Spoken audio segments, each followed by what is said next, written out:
बच्चों, आज हम आपके सामने दीपकम पुस्तक कक्षा 7 के पहले चैप्टर को लेकर आए हैं, जिसकी कुछ मुख्य विशेषताएं, महत्वपूर्ण जानकारियां इस तरह से हैं, जैसे वंदे भारत मातरम, जिसका अर्थ है भारत माता की जय। इसी तरह से और भी शब्द हैं, जैसे भारत माता, हिमालय, गंगा, सुभाषित, राष्ट्रध्वज, चक्र तथा केसर। ये इसके विशेष शब्द हैं, जिसका अर्थ हम पूरे पाठ में समझेंगे इस तरह। बच्चों, आज हम 7वीं कक्षा के लिए पहला पाठ लेकर आए हैं दीपकम पुस्तक से। दीपकम पुस्तक सप्तम कक्षायाः संस्कृत पाठ्य पुस्तकम कक्षा 7। इसका पहला पाठ हम पढ़ेंगे। प्रथमः पाठः वंदे भारत मातरम। तो वंदे भारत मातरम पढ़ने से पहले हम बात करेंगे कि यहाँ पर एक वार्तालाप हो रही है, माँ और बच्चे आपस में बात कर रहे हैं। तो किस तरह से ये वार्तालाप हो रही है, इसके बारे में अब हम देखेंगे। इसका हिंदी अनुवाद भी करेंगे। आप बिना स्किप किए पूरा वीडियो ध्यान से देखें और लगातार देखें, ताकि हर एक बात समझ में आए।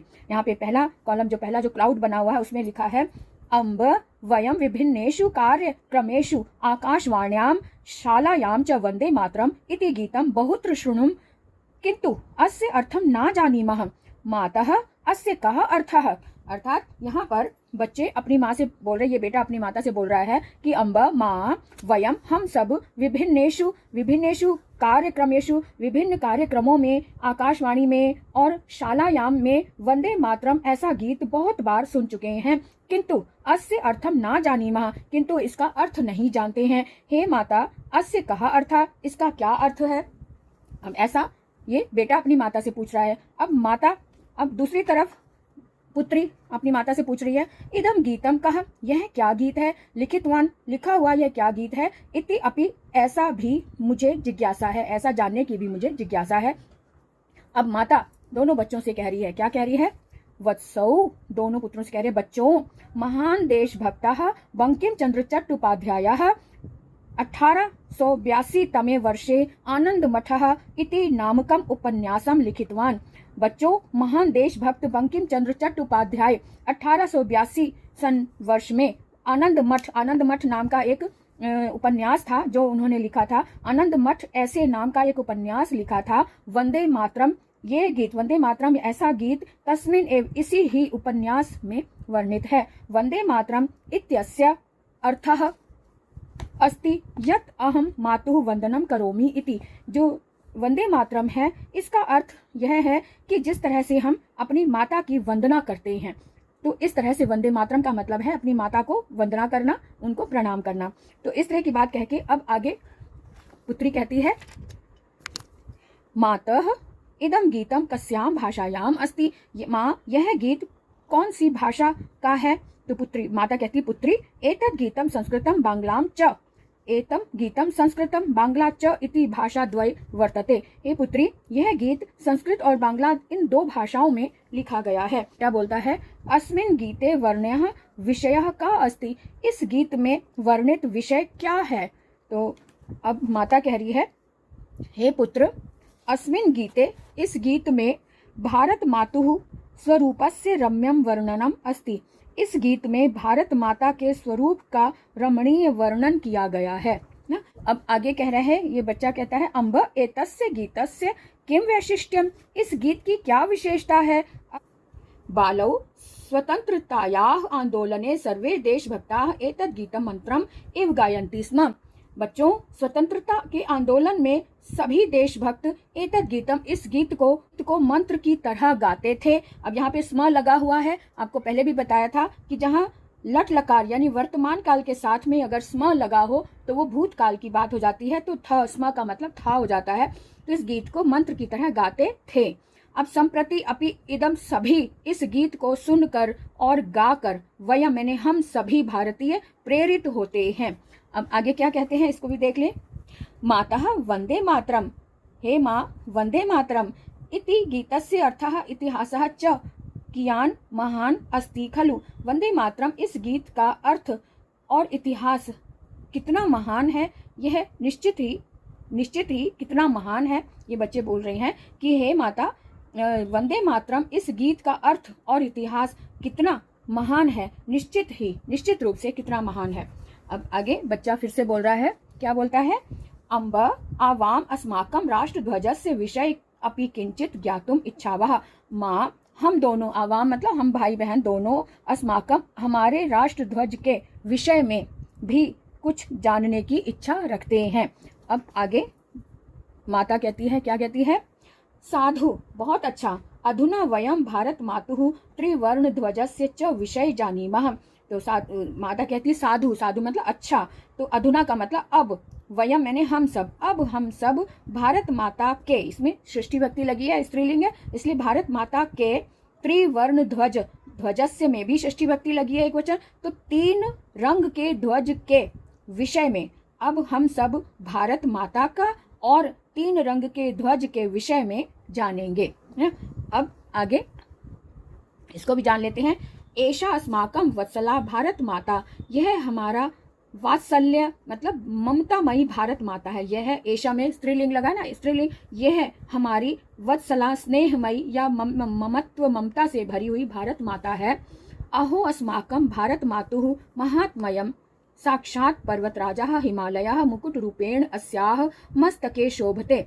अहो हमारी भारत माता का महात्म्य यानी महत्व साक्षात पर्वतराज जिसके मुकुट के रूप में विराजमान है, साक्षात पर्वतराज हिमालय मुकुट के रूप में इसके मस्तक पर शोभित है। अस्याह चरणों, इसके दोनों चरणों को धोते हुए स्वयं रत्नाकर यानी समुद्र है। भारत भूमौ महेन्द्रः मलयः सह्यः रैवतकः विन्ध्यः अरावलिः इत्यादयः श्रेष्ठाः पर्वताः विराजन्ते। भारत भूमि के महेंद्र, मलय, सह्य, रैवतक, विंध्य, अरावली इत्यादि श्रेष्ठ पर्वत विराजमान है। अत्रैव गंगा, यहीं पर गंगा, यमुना, सरस्वती, सिंधु, ब्रह्मपुत्र, गंडकी, महानदी, नर्मदा, गोदावरी, कृष्णा, कावेरी इत्यादि पवित्र नदियां बहती हैं। नद्य अपि अस्माकं मातरः इव, यहाँ की जो नदियां भी हमारी माता के समान हैं। अयोध्या, मथुरा, हरिद्वारम, काशी, कांची, अवंतिका, वैशाली, द्वारिका, पुरी, गया, प्रयागः, पाटलिपुत्रम, विजयनगरम, इंद्रप्रस्थम, सोमनाथः, अमृतसरः इत्यादीनि मंगलानि तीर्थक्षेत्राणि नगराणि च भारतभूमौ एव सुशोभन्ते। एतेषां तीर्थक्षेत्राणां धूलिं ललाटे स्थापयितुं विविधेभ्यः प्रदेशेभ्यः असंख्याः जनाः आगच्छन्ति। अर्थात अयोध्या, मथुरा, हरिद्वार, काशी, कांची, अवंतिका, वैशाली, द्वारिका, पुरी, गया, प्रयाग, पाटलिपुत्र, विजयनगर, इंद्रप्रस्थ, सोमनाथ, अमृतसर आदि मंगलानी, मंगल तीर्थ क्षेत्राणी यानी कि बहुत ही पवित्र क्षेत्र हैं, तीर्थ क्षेत्र हैं जिनको, और नगर हैं, तीर्थ क्षेत्र और नगर हैं जो भारत भूमि की शोभा को बढ़ाते हैं। एतेषाम, इन्हीं यहीं पर पवित्र क्षेत्रों की धूलि को ललाटे मतलब माथे पर स्थापयितुम लगाकर विविधेभ्य प्रदेशेभ्य विविध प्रदेशों से या विदेशों से और प्रदेशों से असंख्य लोग यहाँ आते हैं। अब आगे देखते हैं। भारत मातुः हस्ते विलसति त्रिवर्णयुतः राष्ट्रध्वजः, भारत माता के हाथ में शोभित हुआ, पकड़ा हुआ, रखा हुआ 3 रंगों से युक्त राष्ट्र ध्वज है। अहो अस्य शोभा, यह कितना सुंदर है। अस्मिन् राष्ट्र ध्वजे केशरः श्वेतः हरितः च वर्णा विराजन्ते। अस्मिन् राष्ट्र ध्वज, इस राष्ट्र ध्वज में केसर, सफेद और हरा रंग विराजमान है। ध्वजस्य मध्ये सुंदरम नीलवर्णम चक्रम अपि शोभते, ध्वज के मध्य में सुंदर नीले रंग का चक्र भी शोभित है। ध्वजे विराजमानाः वर्णाः चक्रम च विशिष्टम संदेशम प्रयच्छन्ति, यानी ध्वज में विराजमान रंग और चक्र विशिष्ट मैंने विशेष संदेश देते हैं। क्या संदेश देते हैं वो अब हम इसमें देखेंगे।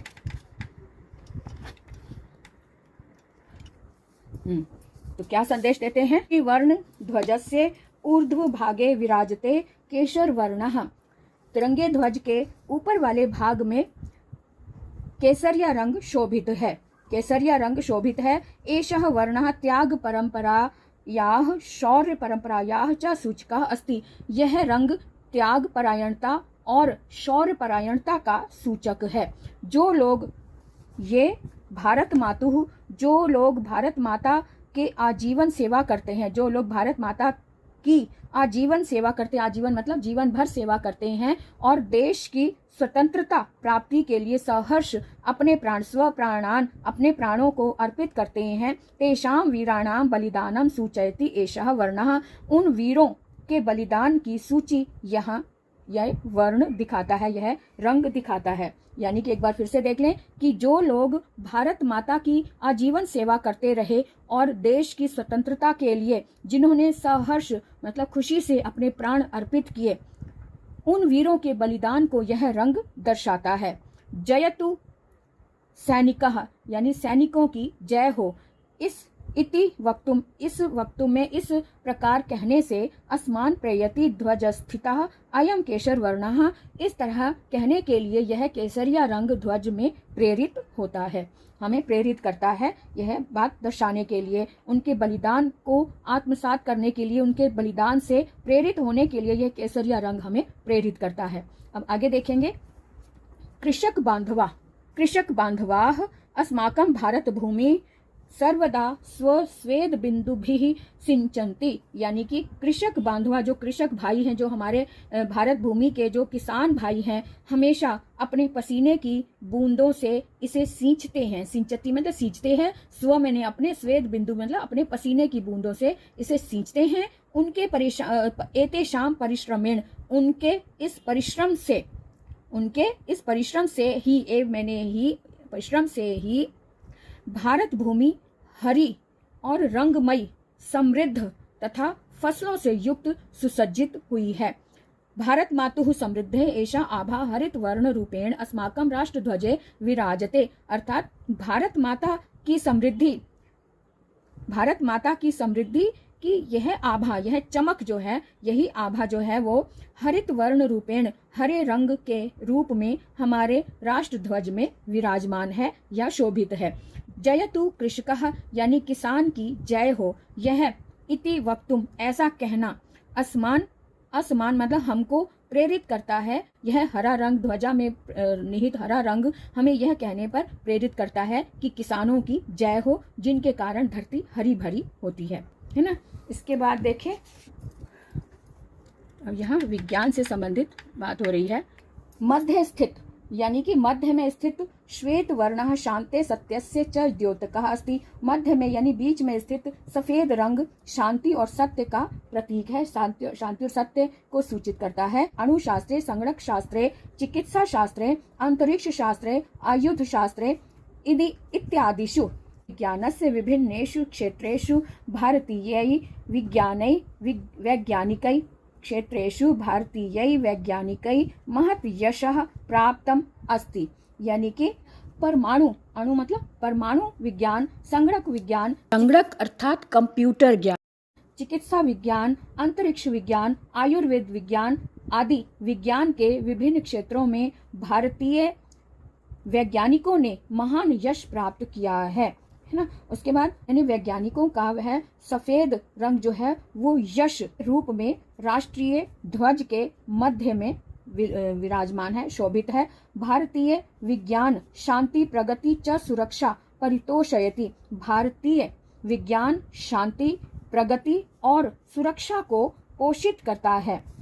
जयतु वैज्ञानिकः, वैज्ञानिकों की जय हो, यह कहने के लिए ध्वज में यह सफेद रंग क्या किस लिए प्रेरित करता है? वैज्ञानिकों की जय हो, यह बोलने के लिए हमें सफेद रंग हमें प्रेरित करता है। ध्वजे विराजमानस्य घन नील वर्णस्य चक्रस्य नाम धर्म चक्रम इति, अर्थात ध्वज में शोभायमान गहरे नीले रंग के चक्र का नाम धर्म चक्र है।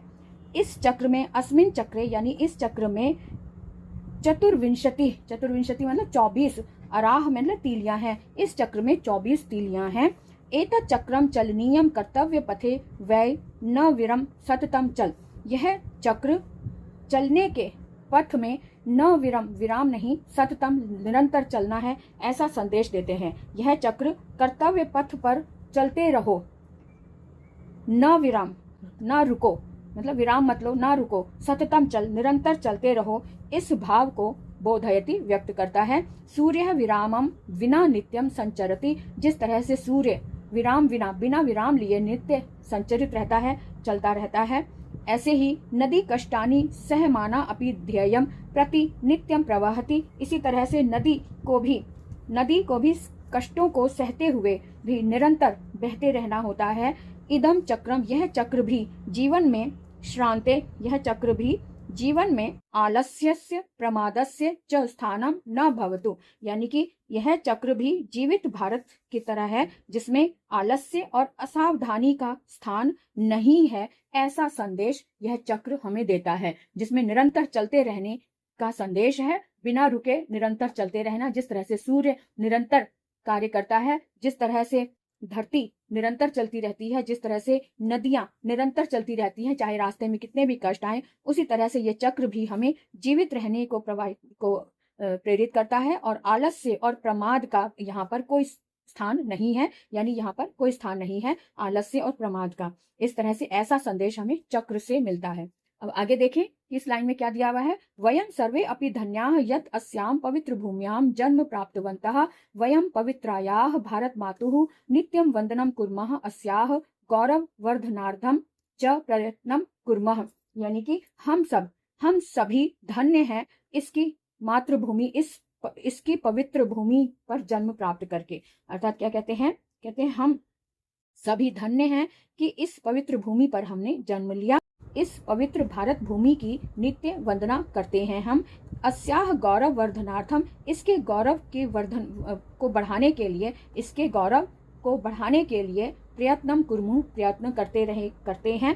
करें, आओ आगच्छन्तु, आओ मिलकर इसे गाएं। क्या गाएं? वयम बालिका भारत भक्ताः, वयम बालिका भारत भक्ताः, वयम ही सर्वे भारत भक्ताः पृथ्वीं सर्वं जेतुं शक्ताः।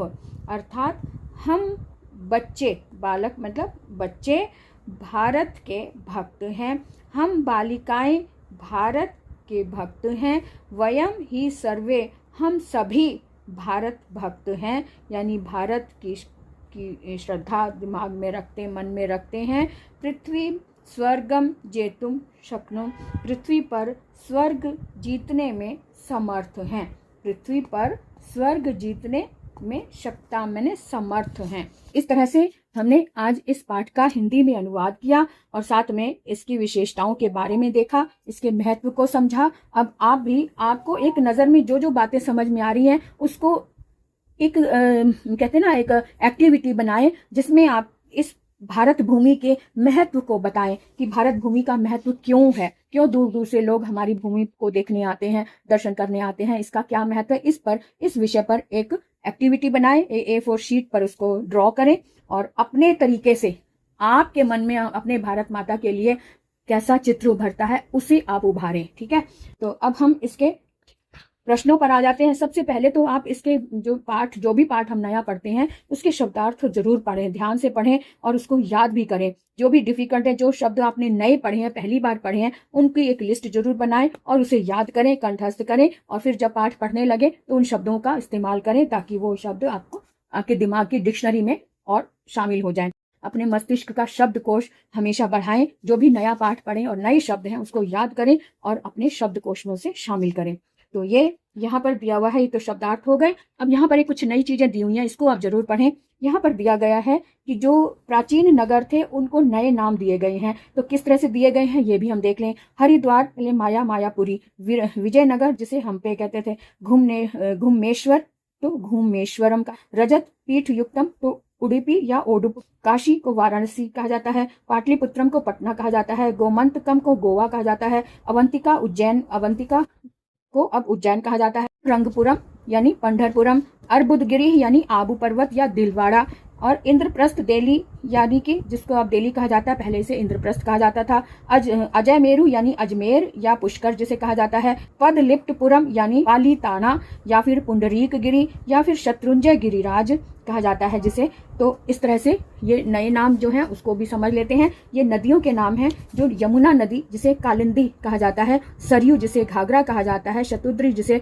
शतद्रु या सतलुज कहा जाता है, शोणा जिसे सोनम कहा जाता है, पुरुषणी यानी रावी कहा जाता है, चरमनवती यानी चंबल कहा जाता है, रेवा यानी नर्मदा कहा जाता है, गोदा यानी गोदावरी कहा जाता है, तापी को ताप्ती कहा जाता है, वेत्रावती को वेतवा कहा जाता है, चितस्तता को झेलम, कौशिकी को कोसी और गंगा को जाह्नवी, भागीरथी और अलकनंदा, 3 तरह से जाना जाता है।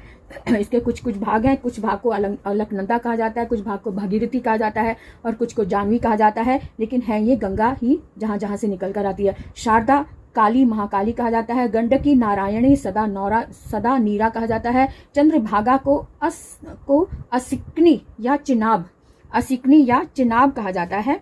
आगे देखें, जो पर्वत हैं उनको किस नामों से अब जाना जाता है। महेंद्रगिरी यानी पूर्वी घाट है या पर्वतमाला, रैवतक है यानी गिरनार या पर्वतमाला, सह्याद्री यानी पश्चिमी घाट पर्वतमाला यानी कि ऊपरी भाग जो है, अरावली यानी अरावली पर्वतमाला, विंध्याचल यानी विंध्य पर्वतमाला, मलयाचल यानी कि पश्चिमी घाट पर्वतमाला, अधः भाग यानी नीचे की तरफ जो माला है पर्वत की माला, उसे मलयाचल कहा जाता है। अब हमारे पाठ में हमारे पास आता है जो अभ्यास कार्य है, इसको भी हम करेंगे। अब ये हम अगले वीडियो में देखेंगे, ताकि उसमें अब हम थोड़ा सा विराम करके इस पाठ को अच्छे से समझ लें, तब हम इसे अभ्यास कार्य को करेंगे।